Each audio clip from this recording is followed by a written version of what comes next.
Bienvenue sur la chaîne YouTube de Génération FM 93.4 TV. Abonnez-vous vite et activez la cloche de notification pour être notifié de nouvelles vidéos. Et nous essayons de répondre aux problèmes qui sont posés.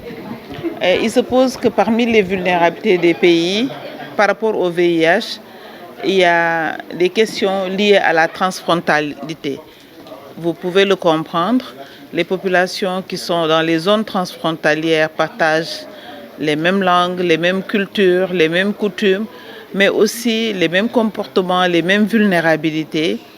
Et aussi, il y a une vulnérabilité liée à la mobilité qui est très accrue dans les zones frontalières et également une vulnérabilité socio-économique.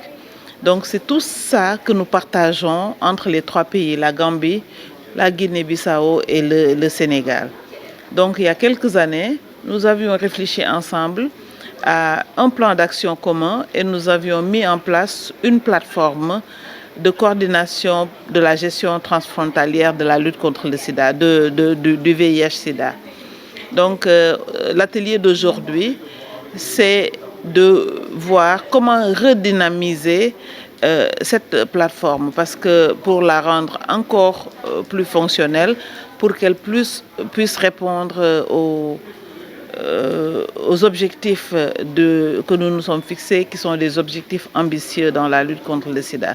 Donc nous sommes ensemble réunis entre les trois programmes de lutte contre le sida, le CNLS au Sénégal, NAS de la Gambie, SNLS de la Guinée-Bissau. Donc nous sommes ensemble justement pour voir dans quelle mesure redynamiser notre plateforme et aussi faire le suivi des actions qui ont été menées jusque-là dans le cadre de cette gestion transfrontalière. Alors, le taux de prévalence est faible au Sénégal, il est de 0,3%. Et mes collègues aussi vont parler de leur taux de prévalence.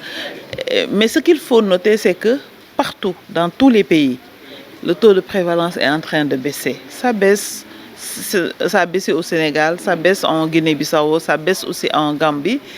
Il y a beaucoup de bons résultats que nous avons eus ensemble. L'accès aux ARV a augmenté dans les différents pays et les nouvelles infections aussi baissent dans les différents pays. Donc, il y a eu des acquis, mais si nous voulons atteindre les résultats ambitieux d'éliminer le sida d'ici 2030, il faudrait regarder chaque poche de vulnérabilité, essayer de répondre de façon différenciée à chaque problème. Aujourd'hui, nous sommes ensemble pour répondre de façon spécifique à la vulnérabilité liée à la transfrontalité. Et donc, c'est pertinent qu'on soit trois pays. Et peut-être la prochaine fois, pourquoi pas y mettre la Guinée, la République de Guinée. Et il y a aussi d'autres problèmes qui se posent dans la frontière du Nord avec la Mauritanie.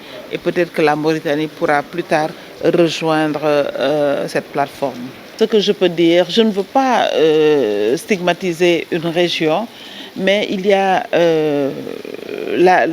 dans la région de Ziguinchor, la prévalence est un peu plus élevée que la prévalence au niveau national. Elle est même 2 à 3 fois plus élevée que la prévalence au niveau national. Mais c'est lié à toutes ces vulnérabilités que nous sommes en train de dire. Donc la transfrontalité, la vulnérabilité socio-économique, Ziguinchor partage une frontière avec des pays où la prévalence est plus élevée. Et on sait qu'au niveau des frontières, les populations sont plus proches des populations de la Gambie, de la Guinée-Bissau, même que des populations du centre ou du nord du pays. Donc, mais en termes de services, tous les services existent à Ziguinchor et nous avons aussi de bons taux de dépistage, d'accès aux ARV au niveau de Ziguinchor. Mais nous sommes là pour adresser justement les vulnérabilités de Ziguinchor.